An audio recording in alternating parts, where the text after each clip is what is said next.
Indeed, it was. So, hello everyone. As you may have noticed, it's a bit of a quiet call today. But thank you very much, Hojo, for Oh, stopping by. I give you plenty left. What was that? I think you're cutting out now. Oh What no! else could go wrong? Anyway, we just witnessed Frenemies. That was a very special episode. It felt like a mid-season hiatus finale sort of thing. But Oh, I no, loved it. yeah, we got all the villains doing the villainy stuff, and I guess I'll just walk us really quick through what the episode was about. We have all the villains bickering, and Grogar's trying to control them and all that, and he sends them off on a mission to get his bell, which we got a lot of backstory and lore there. That was fun.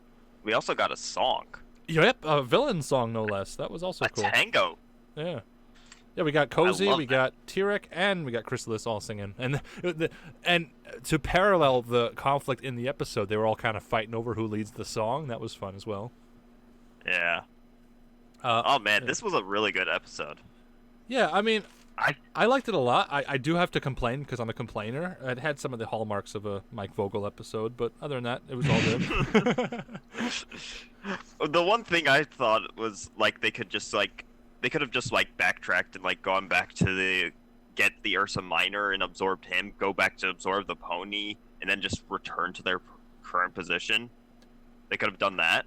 Because they did pass by the Ursa Minor. You saw that, right? No, I didn't see him passing Ursa Minor. I know What? Chrysalis turned into one.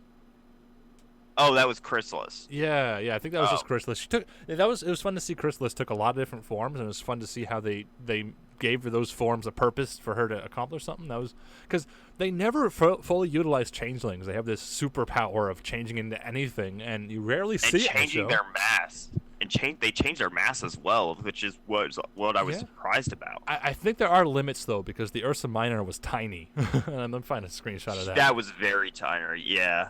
Because like in Uh, the past it was like the size of a huge cave, and here she was really small. So I'm guessing there is some conservation of energy somehow. Anyway, there's a screenshot on screen. It's only slightly bigger than T-Rex. oh man, but I love like that she did like the cocoon thing again. It's just so Yep. creepy, but I love it. I like how they explore each of the villains' thing. I don't even know how better to describe it than that. Like T-Rex reminiscing on how he teamed up with Discord, and Chrysalis and her little Chrysalis thing. Cozy Glow and her manipulation. Yeah, I love Cozy Glow's attempted manipulation with the Guardian. I got so many screenshots going back and forth here on. We got lots to talk about, which is probably a good thing because there's only two of us. But I like the thing with the Guardian. That was a nice surprise. He seems like a cool character. My question is, why'd they bring the bell back to the cave? Why didn't they just bury it somewhere? I think that was just that's the Mike Vogel writing. They just had to have it fade out on that. Hmm. That's the sort of little detail his episodes tend to lack. But you can kind of fill in the details yourself, and it's not a big deal. Yeah. When they were Yeah. like yelling earlier in the episode, I was like wondering, like, I was like seeing like the avalanche is like, Hmm. yeah, that avalanche should have happened a lot sooner. Yeah, so there was a lot of little things like the avalanche idea, the wind, the magic wind trying to protect everyone, and of course this is one of the few times an episode sets up an obstacle and also throws some characters at it to overcome that obstacle, and it actually has a satisfying payoff where not only do they work together as I think everyone expected them to, but the practical ways they address these conflicts is also very interesting. The way they each had played a role. Tyrek was kind of the brains where he just T-Rex. Well, all right, let me explain. So Cozy Glows was the manipulation, obviously. Yeah. Chrysalis was to change into things and just make her way up the mountain by herself.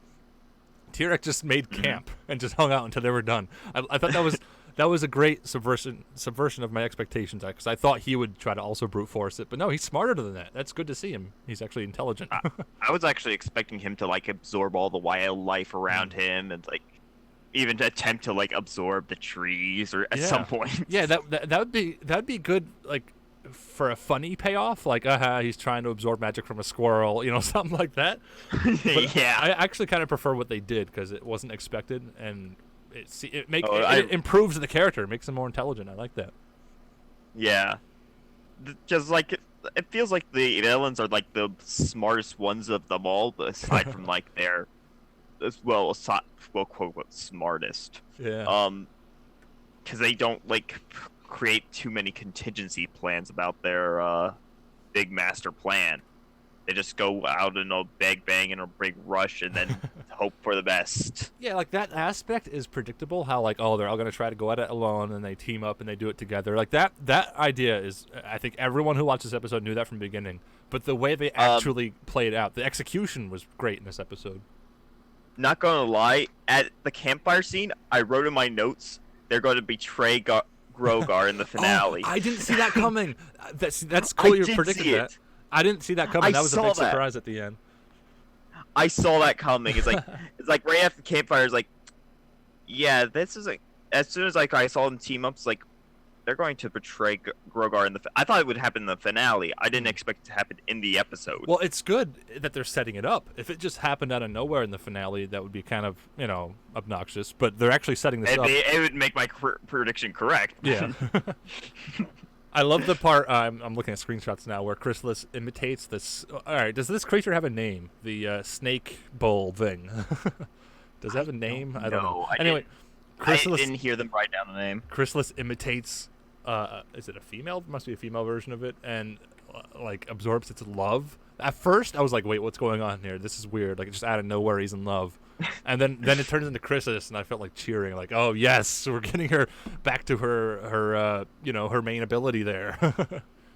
Oh yeah, it's so cruel. Chrysalis just broke his heart.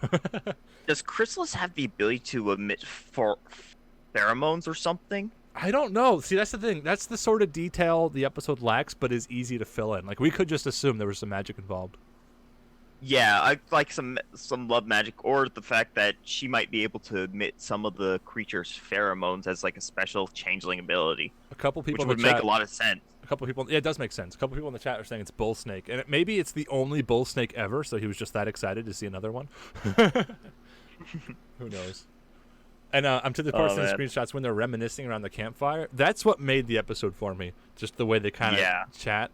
I liked how that scene kind of just played out. A lot of I hate to do this, but a lot of Mike Vogel episodes play out kind of for the worst, like they just kind of drag. But this was one part where it made sense for it to play out and not drag. But you know, I think like the story did take. I did like the story aspect of this one a lot. Like they just spent around talking, and I could tell like the animation budget wasn't too big on this. But I don't know about that. I could see like where they spent their animation budget in the episode. They spent it on like the models from Chrysalis. They spent it on like on the faces of Cozy Glow and everything. That's what they always spend their animation budget on. But I did like the episode, and I think I'm trying to find something I disliked about the episode. I think I've already said mine. Some of the writing. I won't rant too much about Mike Vogel, but like the song rhymes bad with sad and glad, and it's like, really, is this written by a 10-year-old? Like, it's a tango. All right, I thought the song could have had better lyrics, but whatever. And let me put it to you this way: it takes two to tango. That's what Cozy Glow was trying to infer by the mood of the song. Yeah, that's like. I do like the episode on the whole. Oh yeah. So we got a name, the Bewitching Bell, and also Mount Everhoof. I got all these names written down because got to keep track of the lore. Yeah, the mountain it's just like the Mount of the Skyrim is like they need a horse to climb it. Oh wait, they're all horses. Yeah. Did we get a shot of them just climbing a vertical slope? That would be perfect. Yeah, that would have been great. I gotta go to the anthology server and see what we can come up with. Oh yeah, and the Space Pony in chat mentions Gussie the Great. I have to have some screenshots of her, or at least I think we got like a silhouette view of her, or him. Wait, is Gussie him or her? So the one thing I was wondering is that what about that shadow creature? Oh yeah, okay. I was just passing that in screenshots. The shadow stuff following Chrysalis, you mean? Yeah, what was that? I think that was just a joke. Like, that wasn't anyone specific. But, so I'll explain really quick. They, like, as Chrysalis enters the forest, we got all these eyes, and this really, really intimidating shadow creature comes up behind her. And she just hisses at it, and it whimpers away. And I love that joke. They didn't bother, like, trying to introduce a new monster or something like that. And I actually prefer what they did is just the ambiguous shadow creature. I love it. Yeah, I think it was pretty good as a whole. The shadow creature, but if It's like she didn't. I was expecting like Chrysalis to like absorb the creature's power, like become a female shadow creature. Yeah. Well, she did that with the bull snake. Yeah.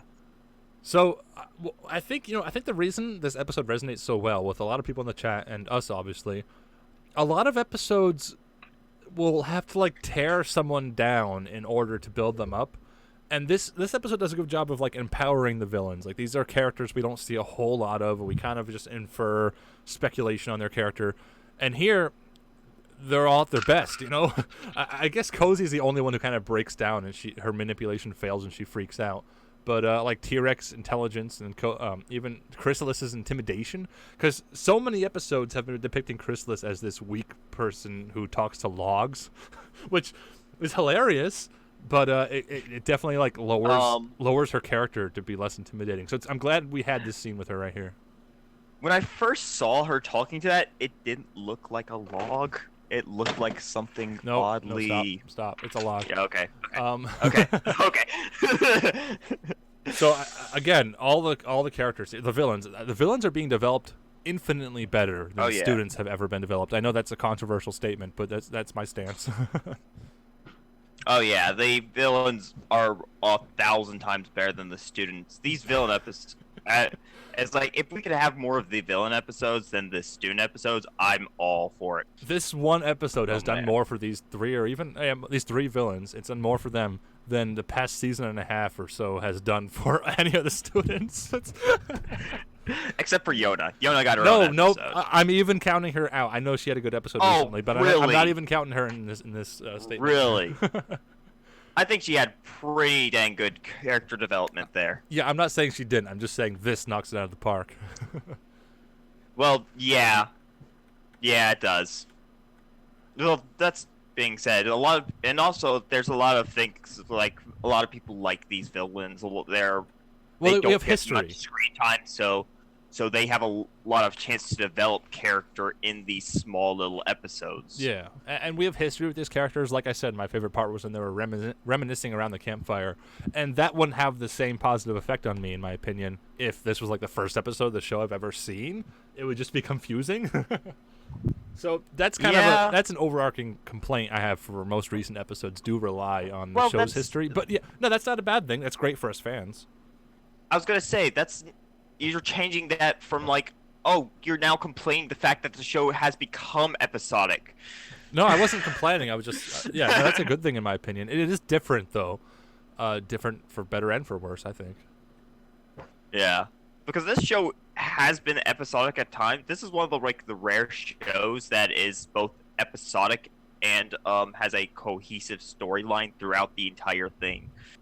It's like we don't get many series like that, especially this long. Yeah. Yeah. Huh. What? And despite my complaints and plot holes, I'd be happy to point out the show has done a really good job of keeping things relatively consistent. After all, Chrysalis is a season 2 character, right? And she's kind of had this show-wide arc going, which leads to my next question: how do we feel about Chrysalis becoming a moose?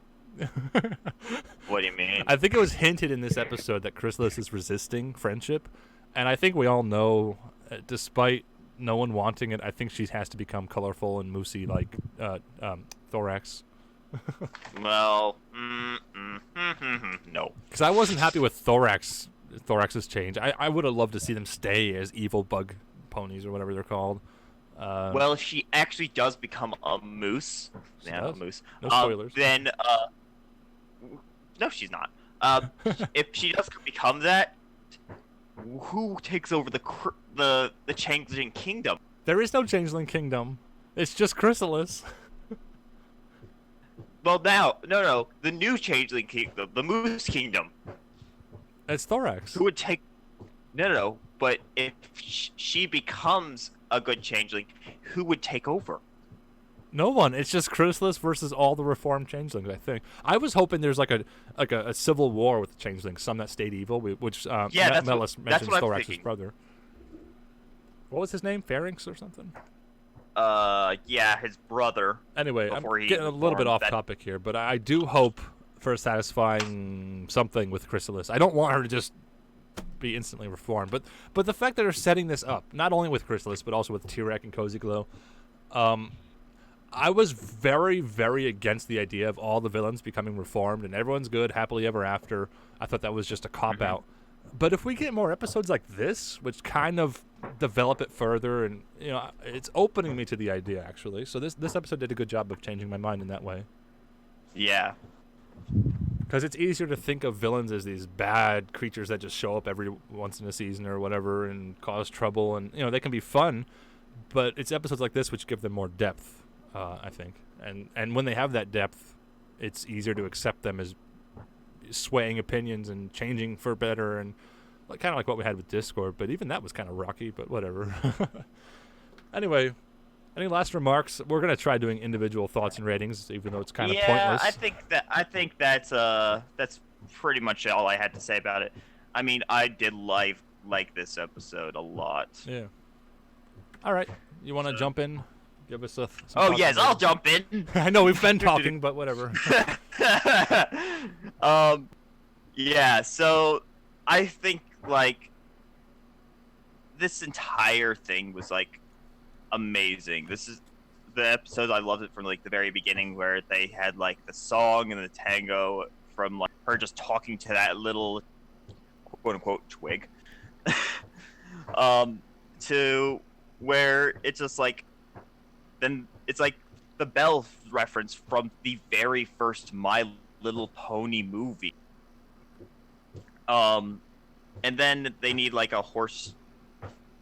And I think I just love this episode, from the character development to everything that happened throughout. I think I've already said my dues out of this, and I actually am going to give this a 9.5 out of 10. Ooh, all right. This will be interesting because when we first started, we were talking about what happens if one of us has a different opinion, and I think we both agree this was a good episode. But while I was watching it, before we entered this discussion, I came up with a much lower rating than everyone in the chat's giving it high numbers too. So I feel like I need to take the opposite stance. And no, don't. Well, like I We said, can make this a 10. the right. Wait a minute, let me do a 10. Hey, it's my turn. Wait, go ahead. What do you want to say? Let me change to a 10 out of 10 since you're gonna do that. Nope, too late. But no, I did like this episode. I would love to see more like it. It's just Mike Vogel's episodes. I don't. They're unique. He has wonderful, amazing ideas. It's just usually the execution is a little bit wary. But here the execution was actually pretty great. I do like the animation and the way it plays out, and the practicality of their solutions to overcome the conflict. I love that a lot. The show doesn't do that enough, I think. This episode had not only very hard-hitting character building and conflict and relationship stuff, but it also had a lot of cartoony fun stuff like T-Rex Gram and stuff like that. Too much of that can kind of be a detriment towards the relationships and characters and all that sort of story stuff. But this episode had a perfect balance of silliness and relative seriousness, with continuity and all that. So I did like this episode a lot. I like how it builds up the villains, because I think these three villains are already pretty well liked. I don't know about Cozy. Some people might not like her. I like Cozy. But an episode like this takes three well-liked characters and just elevates them even further, which is hard to do. So a big plus there. I'm just going over my notes, see if whatever I missed. And again, the bell at the end of them lying about the bell, that surprised me. I didn't know they were going to do that. That was kind of, because I think we all knew they were going to get the bell in the end, right? So I knew that was coming, but I didn't realize they were going to take it a step further and actually try to, I think she actually said backstab. Did she say the word backstab or just betray? Anyway, Cozy said they're going to betray or backstab. Betray. Yeah, probably betray. I don't think they'd say backstab in this show. Maybe she did. Now I gotta go check. But anyway, so yeah, they decided to betray Grogar, which makes me all the more interested to see how they handle that and where this is going. Yeah, they're doing a great job leading into this big finale. I hope they can deliver on the hype. I guess I'll give this one a 7.5 out of 10, which I know is low compared to others. But yeah, let me type that in and see what we got. I was going to give it a 7, but after having this lengthy discussion praising it, I don't think I could do that. I have to raise it up a little bit. Anyway, our average, actually this is good news, our average is an 8.5, but we rounded the nearest whole, so that gives it a 9. So yeah, that's a 9 from us. Yay! All right. Thank you, everyone, for stopping by. I know this was a little bit different. Hopefully, we have some more people in attendance next time. But, Yeah. really quick, next time I'm actually going to be away, so we're going to schedule for a different day during the week. So maybe that's good. We'll have people with a more easily freed schedule. We can get more people in here. What? Can you do the little comment thing where it like shows like a comment in your feed like when we're going to be able to do that day so that other people can know in advance? We don't really know yet, but I'll try to keep people updated on that. Anyway, I want to thank you all for stopping by, and especially thank you, Hojo, for keeping me company. Otherwise, I'd be all by myself here. Yes, Little Shy's live stream. Oh, that'd be so sad. Himself. Yeah. So yeah, thanks to you and everyone else for stopping by. It's a fun review, fun episode, and I hope the rest of the season can deliver on that. So goodbye, everyone. Bye, everyone.